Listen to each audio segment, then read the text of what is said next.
What's going on, guys? Welcome back to the channel. Welcome back to... Oh, there's shit on my car. Oh my god. There we go. That's how it should be looking. So let's get into today's video, finally.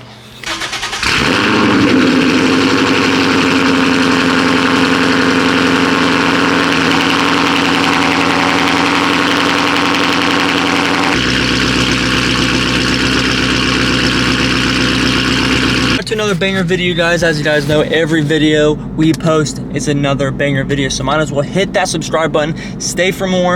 And even, man, it takes 3 seconds, so while you guys are at it, hit that like button. Helps me out, makes me feel like you guys are liking what I'm posting. So I love you guys. I love to see you guys come back for a future video. So if you guys don't mind, hit that fucking subscribe button. So but anyways, as you guys know, we have owned Darla for a little bit over a year now, and as you guys can see, Darla has come through a complete different change from the day we bought her. We bought her bone stock in Norfolk, Virginia. I'll put a picture of what she looked like right here, just so you guys know exactly what she looked like. She had stock suspension. The only thing she did have was aftermarket wheels from AMR. I didn't really like them, so we obviously had to put our old Ford Stars on. We had to go with those F14s. Everybody loves those looks, so I had to put those on. But today I'm going to go over everything we've done with the car since the day we bought her, and the real truth of owning a Gen 1 Coyote Mustang in 2023. Does look like it's supposed to thunderstorm here a little bit, so we kind of got to hurry, but at the same time we don't, because no matter the weather, no matter the time, God puts the road down, we're going to pave it. So we're going to get through this, and we're going to jump in straight into today's video. Now obviously we did have to go back to our famous spot. This is a spot we filmed our very first YouTube video, and I kind of frequently find myself here in this same exact spot. But man, I love the way this car looks, guys. And as you guys know, I've had this car for maybe, I don't know, a little over a year and a half. I do wish you guys were there to see this car whenever I first picked it up, because man, it has gone through a complete change. When I bought the car, it was bone stock. Not one single thing was done to it, even from the exhaust to the motor. Nothing was touched on this car. It was completely stock. It was owned by someone in Christie, Texas. They got rid of it, and it was sent to Norfolk, Virginia. And now it lies with me. The car was in an accident back in Christie, Texas. As you guys can see, the gappage right here, it was hit in the front passenger side, but it wasn't total. It was never total. It was not a salvage title. It is not a rebuilt title. It's a clean title all the way around, but I'm very happy with everything. And I know, like, there's some people that, well, I ignore the front bumper. That's obviously going to be replaced, but some people ask me why don't I replace the back bumper from the scratches here and here, and then there's that little crack right here. And it's like, I didn't cause that by no means, but like, every car has to tell its own story. And like, yes, I do love my perfection in my cars, but like, there's some flaws on this car that it's like, I don't want to fix, because of the fact that I don't want my car to look like it's not driven. You know what I mean? Obviously the front bumper will need to be replaced, and I'm not gonna fight on that. It does need replaced. So the front, I might go with a GT500 bumper, or I might just do this one and repaint it. I don't really know, but that's all that when it comes to time, guys. And like recently, oh man, like recently I've been like hitting on myself. It's like, man, like you're 20 years old, you're not doing enough. But at the same time, it's like everything takes time. Before this, I had a 2005 S197. It was a 4.0, and this was my dream Mustang, my 2014 5.0. And if you guys would have told me 2 years ago that I would have had this by now, I would have been like, yeah, right. Like, even though they're not even that expensive, like, I would have just been like, yeah, right. I highly doubt I'll ever have that car, until I'm like, maybe, I don't know, later on in my life. But like, it's just crazy to look back and be like, wow, like I went from that to this, and the same thing's gonna happen later on in life. Like in the next couple years, I'm gonna be looking back on this and be like, man, I did that. Like, I came from this. So it's like, it just keeps my head up and trying to keep going. So like I said earlier, guys, God puts the road down. All you gotta do is you just gotta pave the road. Getting to the car, obviously every single car does have its flaws. It has its ups and it has its downs, just like any other car you can ever think about. You have Lamborghini, Ferrari, Bugatti, you know, everything. Well, I mean, this compared to this car, your downs are way cheaper than any of those cars by no means. So am I glad that I'm not on those big ups, those big downs yet. So, but yes, every car does have its ups and downs. And whenever you modify the car, it does get a little bit riskier. Your chances of more things happening. And I have had my fair share of breaking shit and having to fix the same shit that was stock and had no problem. So, obviously, is it worth it? In my mind, hell yeah, dude, it's worth it. But at the same time, like, every car is going to have its ups and downs no matter what car you choose. So I can't say that there's a best car in the world. There's a worst car in the world. You know, every car is going to have its problems. You have a car that's not reliable at all, but it could last you 300,000 miles depending on how you take care of it. You know, like, any car will last forever as long as you just take care of it. So, but we're going to go over the story on how I found this car and what I've done to it to make it look this way, like it looks today. When I bought my 2005, I started learning a little bit more about Mustangs, and I found out about the 2014, and it was the Gen 1 Coyote, everything like that. Again, I did not know anything about cars. I wasn't a big car guy then. I just knew my basic things. I just knew what motor was in it. I didn't know if the motor was good. I didn't know whether the performance was. I didn't know anything about horsepower numbers. I didn't know any of that. But whenever I first got my first V6 Mustang, that's when I started learning a lot more. And man, like, if I could find that car today, and like, I don't want to have it back because it'd make me feel like I'm going back to what it is. But like, later on in life, when I see like how I have everything that I want, and I see that car, it's just going to be a so surreal moment. But like, knowing that it put me here in this spot today, it's like, man, I can't do anything besides thank that car. Anyways, back in I think I'd say about a couple years ago, about maybe 2020, when I got my 2005 4.0 V6 Mustang. It was all blacked out, and that car made me learn a lot about Mustangs, and that car made Mustangs. Like, that was my favorite car, my favorite brand ever. I loved it. My favorite model of a car was a Mustang. So I started learning more, and I found the Gen 1 S197 from 2013 to 2014. That's the year that I immediately fell in love with, just from the first look. I'm spotting them out in town, just spotting them out, and knowing that, like, man, like, you guys, I see a stock one, and I'm like, man, like, why? Like, you have such a monster in your hands. Like, you gotta do something with it. So eventually, after a couple years, it was, I believe, January 12th, I believe, that I found this car on Facebook Marketplace. All the way, it was 10 hours away from me. I found it at work in Norfolk, Virginia. I found it. I knew from the second I saw it, I had to have this car. So I sent a DM to the guy, and I said, then I think, as I remember, I'm pretty sure one other person was looking at it, and it was either, I asked him if I could put a hold on it and give him a deposit just so I could go down there and pick it up. He said, I can, but if that other guy comes there before me and grabs it, it is what it is. There's no refund on my deposit. So I was like, at that point, I was like, man, like, that's kind of screwed up, but it's just business. So I immediately sent him that deposit just to hold it for me, just for that split second, and I immediately left to go down there on the 14th. I believe I went down to Norfolk, Virginia to go pick this car up. My appointment to go pick up the car was on the 15th, and I left way late on the 14th. I left about 7 o'clock at night, and I didn't get into Norfolk, Virginia until roughly about 4 or 5 in the morning, and my appointment was at I believe it was like 8 in the morning. So I got there, didn't sleep all night. I got there, tried to fall asleep in the hotel, and then I immediately had to wake up. So that kind of sucked. But as soon as I got there, I realized one thing and one thing only. It's been years since I've driven a manual, and this is a manual car. So I was like, oh man, I'm 10 hours away, and I forget how to drive manual. How's that gonna work? I had one of the salesmen take me out, and they were driving the car, showing me the basics of manual, basically teaching me how to drive manual.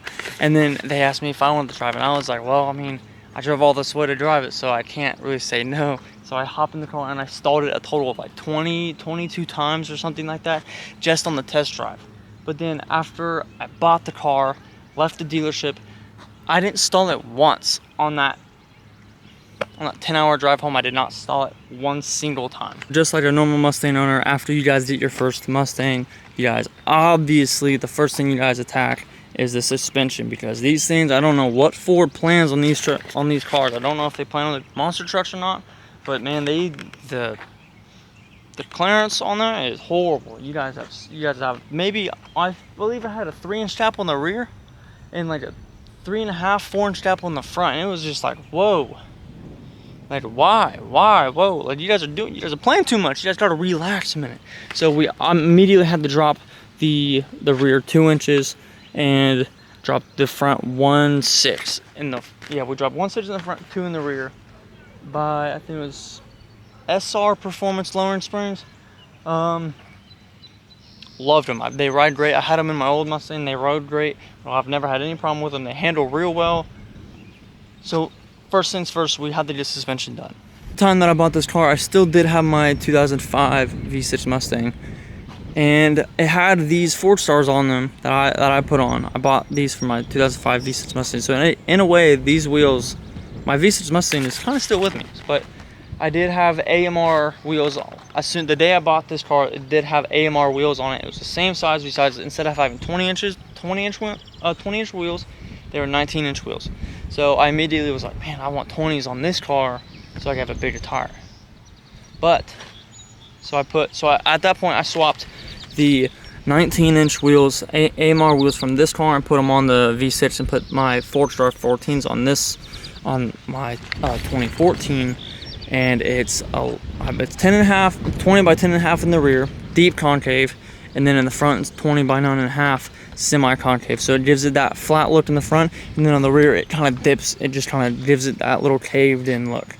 And I could have never gone wrong. After we did all the suspension and the wheels, we immediately, the third thing was like, man, because we have a 5.0, it's lowered, it's on wheels, it's on nice wheels, it's lowered. We gotta get an exhaust. So immediately ordered my Cook's long tube headers. They are 1 7/8 long tube headers, and did my Cook's off-road mid pipe and the Cook's 3-inch over axle exhaust all the way out to my Corsa Extremes, Corsa Extreme quads. Man, I've heard a video on Corsa Extremes. I've only heard a couple other cars have Corsa Extremes, and I've always been like, that's real loud, but knowing that it's on my car, I don't think I'll ever own a sports car that won't have Corsa Extremes on. This exhaust setup has made me love every single thing Corsa does. And man, will I never, ever, ever buy a different exhaust other than Corsa from now on. So you guys know what this car sounds like with my exact same setup that I have now. I will go ahead and put some video clips in now of me revving the car, and maybe even some driving the car. I'll put those in right now.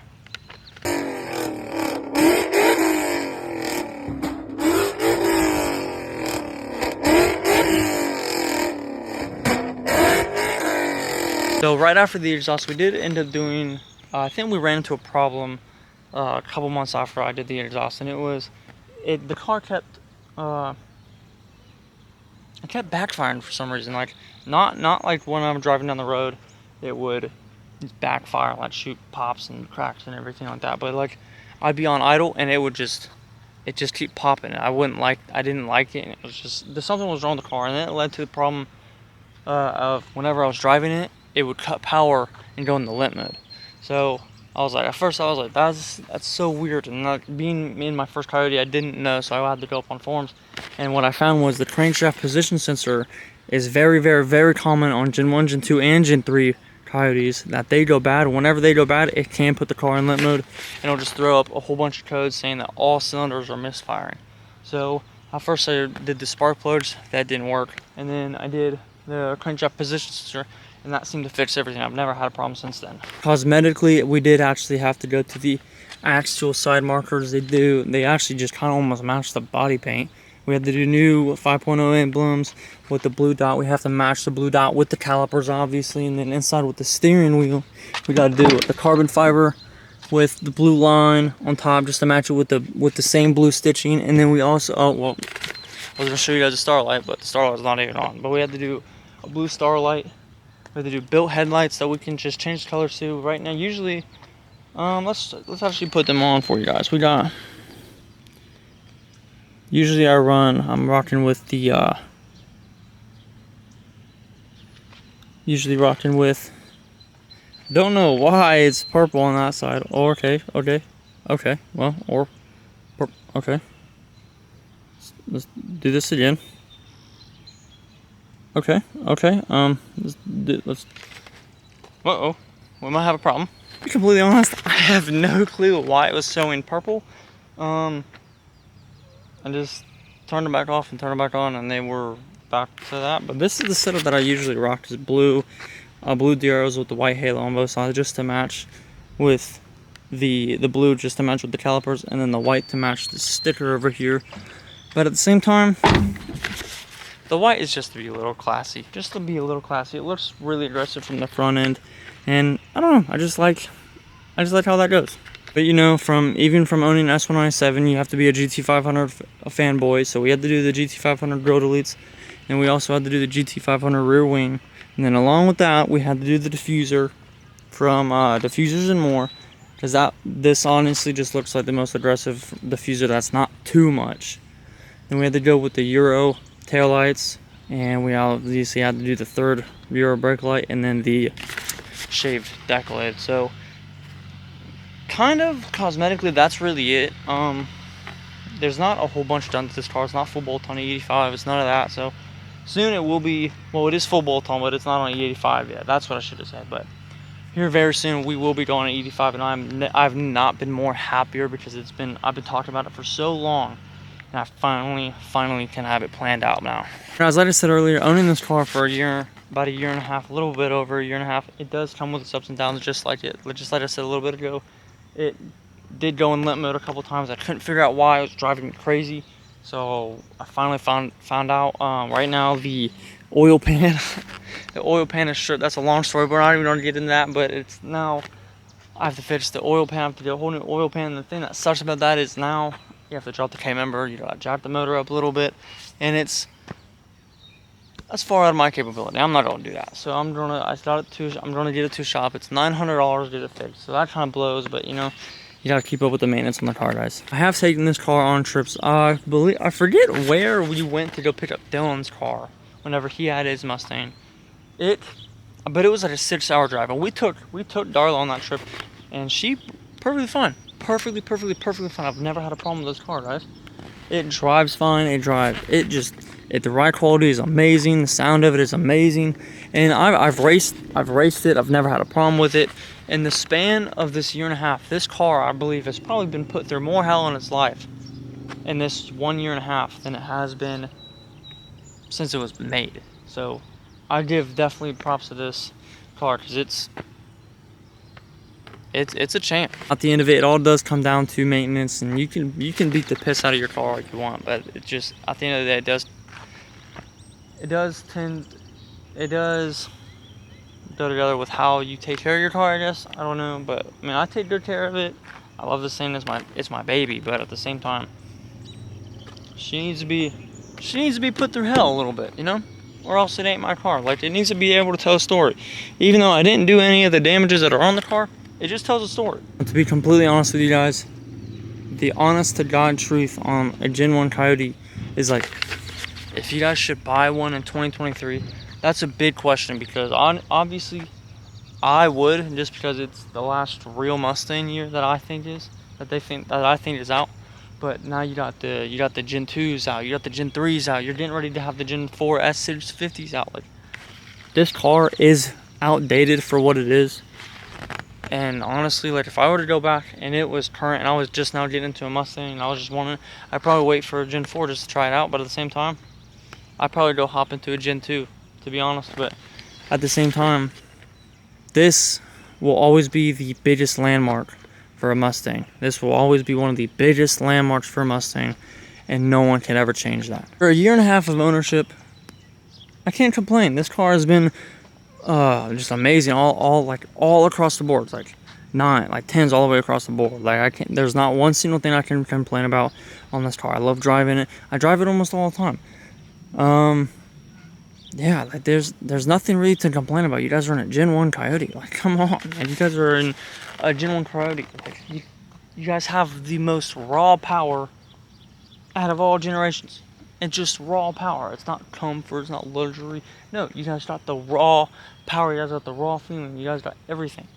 Everything a Mustang should have, it's in this car.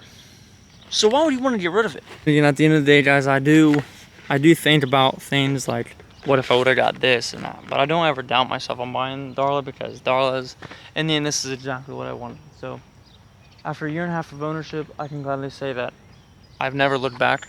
I've never looked back on my choice of buying it, and it is currently starting to rain, so we kind of got to finish this one up. But after a year and a half of me owning this car, I have fallen more in love with this car since the day I bought it. So nothing bad to say on this car. And if you guys are in the market for a Gen 1 Mustang, even though it's 2023, I highly recommend just pulling the trigger, buying it. I know you can't really find a Gen 1 Coyote underneath 100,000 miles, but at the same time, everyone's enjoyed it. So it's definitely a landmark in the Mustang, and if you have never tried, I highly recommend trying it. So a year and a half of ownership can be confirmed on just pure excitement and amazement. So if you guys like this video, like I said earlier, drop the subscribe for me. You know, I like to see it. I like to see you guys. All we do is drop bangers around here, so the videos are just going to keep going up from here. As it's starting to rain, we're going to hop on with this. I'll see you guys in the next one. Peace.